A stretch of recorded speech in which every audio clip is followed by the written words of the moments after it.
Chapter 1. Arthur and Merlin. This very old story begins with Uther, a great king.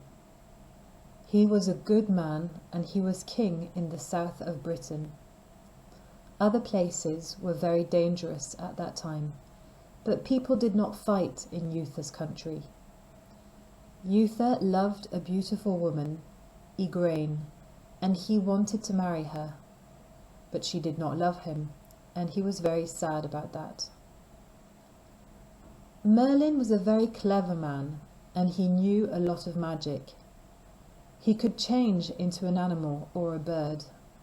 Sometimes, when he used magic, nobody could see him. He also helped people with his magic, and one day he came to King Uther. "You can marry Igraine," he said. "I will help you, but when you have a child, you will have to give the boy to me."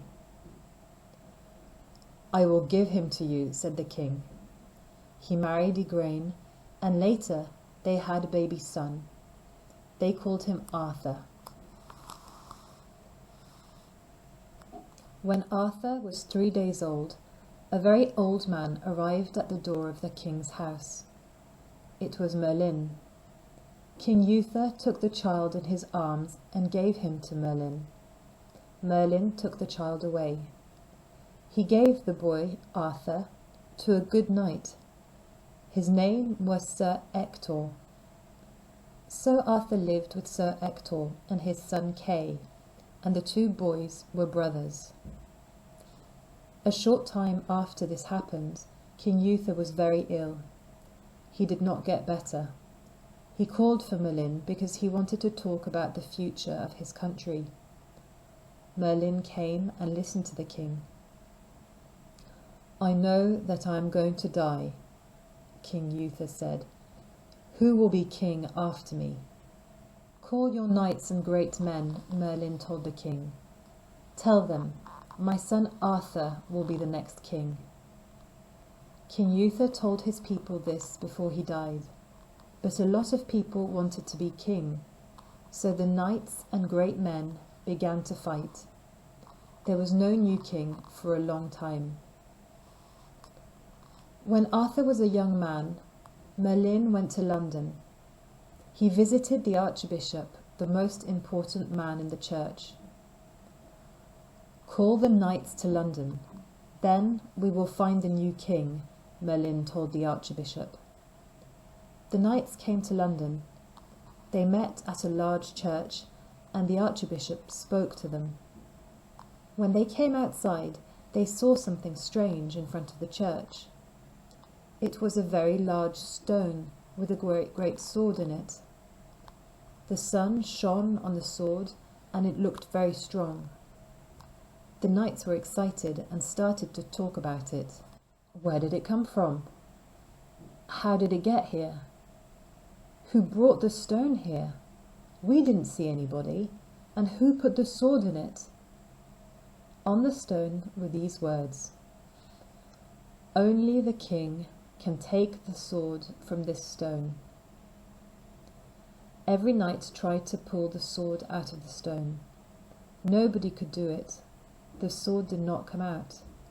The knights pulled and pulled, but they could not move the sword. "Our king is not here," said the archbishop, "but I know that we will find him." 10 knights stayed and watched the stone. The archbishop invited all the great men in the country to London for a big fight. There were many big fights at that time. People fought on horses with swords in their hands. The strongest and best knight always won. "Perhaps a new king will come to the fight," thought the archbishop. Sir Ector went to the fight with his 2 sons, Sir Kay and young Arthur. Arthur was now 16 years old. The young men wanted to fight with the other knights, but Sir Kay did not have a sword. Arthur was a kind young man. He wanted to help. "There is a sword in a stone outside a church. I saw it on the way here. I will get it and fight with it. Then you can have my sword," he said to his brother.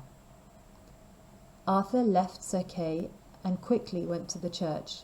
There were no knights outside by the stone because they were at the fight. Arthur climbed down from his horse and went to the stone. He did not read the words on the stone. He took the sword in his hand and pulled. It came out of the stone easily. He ran back to his horse with the sword. Some minutes later, he met Sir Kay and Sir Ector again, and he showed them the sword. "Where did that sword come from?" Sir Ector asked. He knew about the words on the stone. They went back to the place outside the church, and Sir Ector put the sword in the stone again. "Now, pull it out," he said to Arthur. Arthur pulled it out. It came out as easily as a knife out of butter. Sir Ector saw this and took Arthur's hand. "You are my king," he said. Arthur did not understand. What did his father mean? "Arthur," Sir Ector said slowly, "I love you very much, but I am not really your father. Merlin, the famous man of magic, brought you to me when you were a small child. I took you into my family because he asked me. Now I know that you are the king." "I will try to be a good king," said Arthur, "and I will listen to your words because you are my father. Sir Kay, my brother, you will be an important knight and a friend to me." Then they went to the Archbishop and told him everything. The knights were angry. They did not think that Arthur was really the king. So the Archbishop called all the knights to the stone. Arthur put the sword back into the stone. Every knight tried again to take it out, but it did not move. Then they watched, and Arthur pulled it out easily. Everybody shouted, "Arthur is our king! Arthur is our king!" Many people came to see Arthur. They were all happy because now they had a kind, good king. He was strong and he was not afraid. Merlin told Arthur the story of his parents. "Your father was King Uther, and your mother was Queen Igraine. When you were a baby, I took you to Avalon, a magic place. You were born with magic in your life. You will be the best knight, and you will be the greatest king. You will live for a very long time." So King Arthur began a new life. He took his horse and went through the country with his knights. Sometimes they had to fight bad men, but they were not afraid.